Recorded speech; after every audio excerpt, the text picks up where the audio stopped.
제가 개척하고 2년이 채 안 돼서 성대가 심하게 갈라져 수술할 위기에 있던 때가 있었습니다. 병원에서 절대 목을 쓰면 안 된다고 했지만 목사가 목을 안 쓸 수 있나요? 그래서 최대한 목을 아끼느라 예배 시간에 찬양을 부르지 않았습니다. 물론 취지는 목을 아끼는 것이었지만 시간이 지나자 저는 소리를 아낀 것이 아니라 찬양을 아끼고 있었습니다. 단순히 노래를 말하는 것이 아니라요, 습관을 말하는 것입니다. 그때 저는 삶 속에서 찬양하는 시간이 있고 없고의 차이를 처절하게 경험했습니다. 오늘 나눌 시편 149편은 바로 그 찬양을 요청하는 시입니다. 시편 149편은 정확히 어떤 상황에서 쓰여졌는지는 알 수 없습니다. 어떤 사람은 이스라엘이 나라를 잃은 포로 후기에 쓰여졌다는 분도 있고, 어떤 분은 포로 이전에 쓰여졌다는 분도 있습니다. 역사적 배경을 예측하기는 어렵지만 1절에 새 노래로 여호와께 찬양하라고 했고, 2절에 주님으로 즐거워하는 마음을 가지고, 3절에 춤과 악기를 가지고 마음껏 찬양을 하는 생생한 묘사가 있는 것을 봐서 기쁨이 넘치는 예배의 모습을 그리고 있는 것만은 확실합니다. 자, 그런데요, 충격적인 사실은 이 찬양이 미래형이라는 것입니다. 이미 일어난 사실에 대해서 과거를 돌아보며 하는 찬양도 의미가 있지만 아직 이루어진 일이 아닌 것에 대한 찬양은 정말 특별한 의미가 있습니다.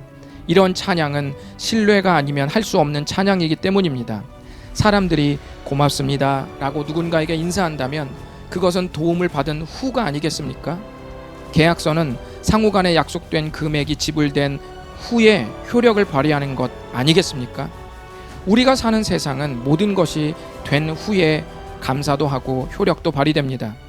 하지만 만약 여러분의 찬양이 아직 그 어떤 결론에 도달하지 않았음에도 불구하고 드려진다면 이것은 정말 특별한 찬양이 아닐 수 없습니다. 시인은 특별히 지금 약한 사람들에게 그 찬양을 권면하고 있습니다.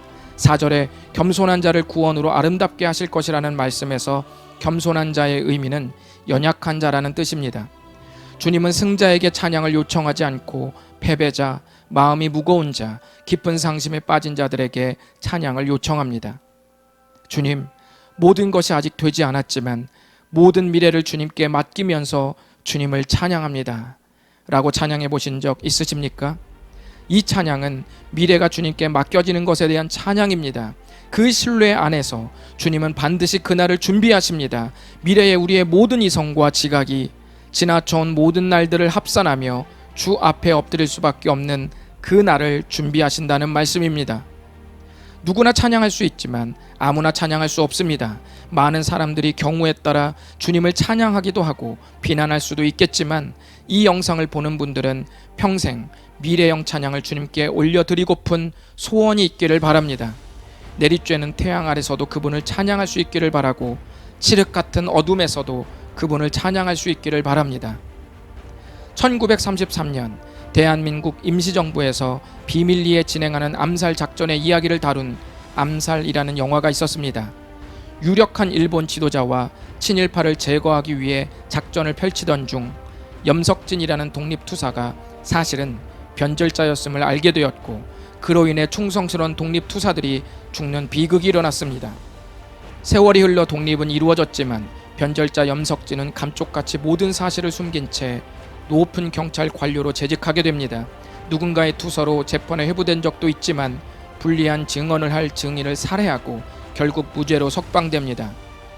그러나 재판을 마치고 시장을 거닐던 염석진은 시장 골목에서 오래전 독립투사들을 만납니다. 독립투사가 왜 동지들을 팔았냐고 묻자 그가 대답합니다. 몰랐으니까. 해방이 될지 몰랐으니까. 알면 그랬겠나. 수많은 믿음의 선배들이 그날을 봤습니다. 우리는 그날이 올지 모르는 사람이 아니라 예수님 안에서 그날을 신뢰하고 확신하는 사람들입니다. 당신의 찬양에 어울리는 날은 반드시 옵니다.